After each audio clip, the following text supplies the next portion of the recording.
kuat kita akan semakin kuat. Di putaran ketiga itu di lini depan bisa terisi dengan Ole Romeni, ya, dan kemudian dengan Ragnar. Rafael Struijk yang selama ini coba dimainkan di nomor 9 maupun pemain playing bisa digeser ke posisi kanan, karena dia memang aslinya bisa ke kanan. Kita harus siap, makanya harus dengan materi pemain yang baik, itu yang diinginkan oleh STY, termasuk Ketua Umum Pak Erick Thohir yang menginginkan bahwa kita harus serius, dan sehingga kita tidak bisa menjadikan lumbung gol tim kita, ya kita harus punya tim yang baik di semua lini. Itu sedang diupayakan saat ini agar kita kuat, dibikin enak, dibikin bagus lah, agar gacor ya. Untuk lini depan itu bisa mencetak gol dan di belakang itu sangat kuat dengan penjaga gawang. Semoga bisa mendapatkan pemain-pemain terbaik sesuai yang diinginkan oleh STY. Bahwa semua proses ini akan berjalan ya, dan semua itu akan terjadi dan terungkap ketika memang semua meyakini. Kalau dari statement ini saja ya, kita sebenarnya melihat bahwa Ole Romeni ini masih memiliki hasrat untuk membuat timnas Indonesia. Saya sangat yakin itu dia masih memiliki hasrat, menunjukkan bahwa dia ini pemain luar biasa. Kemudian ya yang selanjutnya ya, dari segi umur pun dia juga relatif muda. Jadi kesempatan dia pun bermain di timnas Belanda itu juga masih terbuka lebar. Apalagi, nah ini mungkin yang teman-teman harus tahu ya, bahwa di timnas pusat itu ya juga saat ini kekurangan striker yang bagus. Nah itu yang harus digarisbawahi. Ya, sama seperti kita, di lini belakang, di lini tengah itu kuat, tetapi di lini depan itu bapuk sekali. Timnas Bahrain dan China, dua negara pertama yang jadi korban keganasan Ole Romeni bareng Timnas Indonesia. Ole Romeni tinggalkan Belanda, pemain keturunan Medan, penyerang Indonesia, kualifikasi Piala Dunia 2026. Lini pertahanan Indonesia semakin kuat kehadiran Ole Romeni. Ole Romeni tinggalkan Belanda pilih gabung Indonesia menghadapi kualifikasi Piala Dunia 2026. Keinginan kuat Ole Romeni dapat bermain Piala Dunia 2026.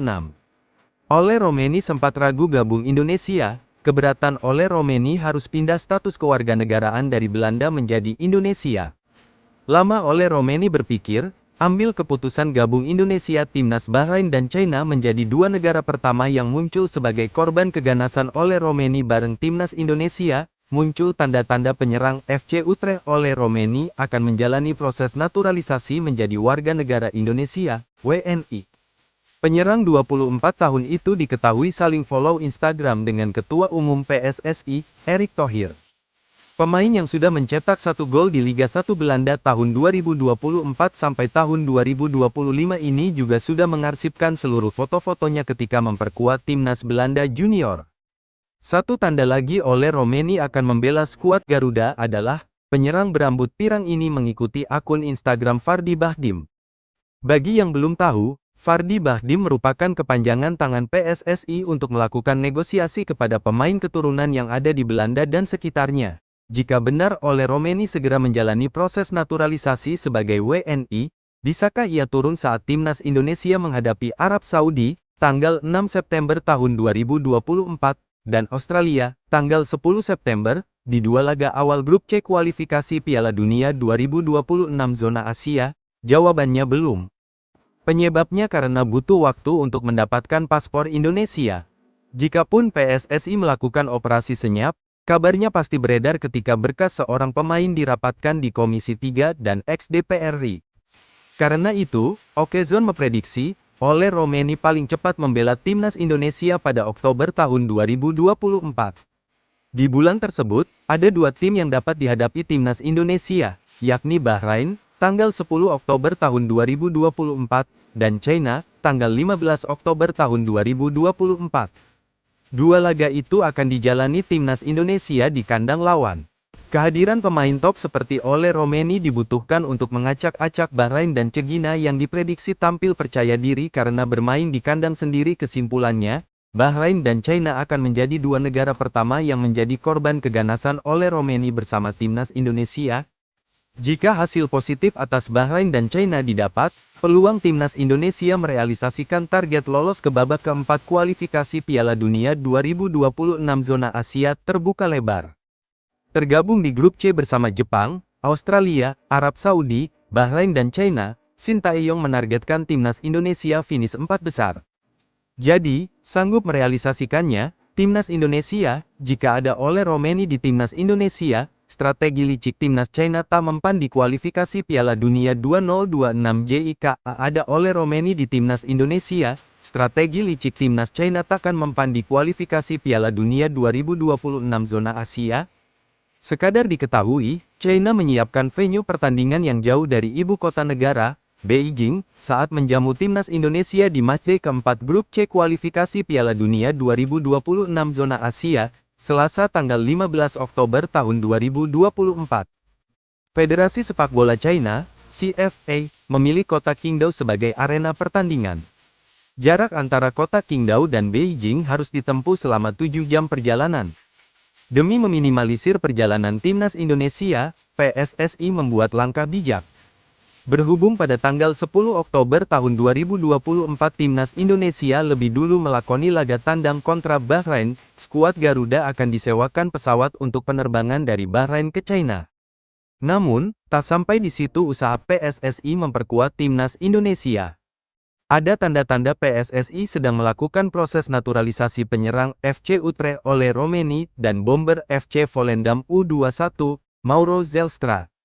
Mauro Zelstra sudah terang-terangan siap memperkuat Timnas Indonesia. Sementara Ole Romeni, menunjukkan tanda-tanda ingin membela skuad Garuda. Hal itu terbukti dengan keputusan Ole Romeni saling follow Instagram dengan Ketua Umum PSSI, Erick Thohir, mengikuti akun Instagram Fardi Bahdim dan menghapus segala unggahan soal Timnas Belanda Junior. Jika benar PSSI sedang memproses naturalisasi keduanya, Okezon memprediksi mereka tersedia membela Timnas Indonesia pada Oktober tahun 2024. Andai itu kesampaian, Timnas Indonesia tentunya sangat diuntungkan. Kehadiran Mauro Zelstra dan Ole Romeni tentunya menambah daya dobrak skuad Garuda yang notabene melempem dalam beberapa laga terakhir. Sekarang menarik menanti gebrakan PSSI selanjutnya. Tambahan pemain berkualitas dibutuhkan Timnas Indonesia yang membidik tiket lolos ke babak keempat kualifikasi Piala Dunia 2026 zona Asia. Timnas Indonesia lolos ke babak keempat jika finish 4 besar saat tergabung di grup C kualifikasi Piala Dunia 2026 zona Asia bersama Jepang, Australia, Arab Saudi, Bahrain dan China. Ada dua kejutan besar untuk Timnas Indonesia. Ole Romeni sudah masukin berkas dan potensi gelandang baru Timnas, beberapa pekan menjelang putaran ketiga kualifikasi Piala Dunia 2026 zona Asia, PSSI tidak tinggal diam agar penampilan Timnas Indonesia maksimal. Selain memanggil pelatih khusus striker berkualitas dari Korea Selatan yakni Yong Ki-hun, PSSI juga masih berusaha untuk merekrut pemain-pemain diaspora untuk dinaturalisasi. Selain memanggil pelatih khusus striker berkualitas dari Korea Selatan yakni Yong Ki-hun, PSSI juga masih berusaha untuk merekrut pemain-pemain diaspora untuk dinaturalisasi. Menurut Exco PSSI, Arya Sinulinga, saat ini sudah menerima beberapa berkas pemain sepak bola diaspora yang dipertimbangkan untuk naturalisasi. Tidak hanya itu, striker Belanda yang sudah sering dirumorkan untuk dinaturalisasi, yakni Ole Romeni juga pelan-pelan sudah memberikan kode keras untuk PSSI. Pemain gelandang baru Timnas khusus untuk pemain gelandang, banyak berasumsi bahwa yang akan bergabung dengan Timnas Indonesia adalah Elianor Reijenders.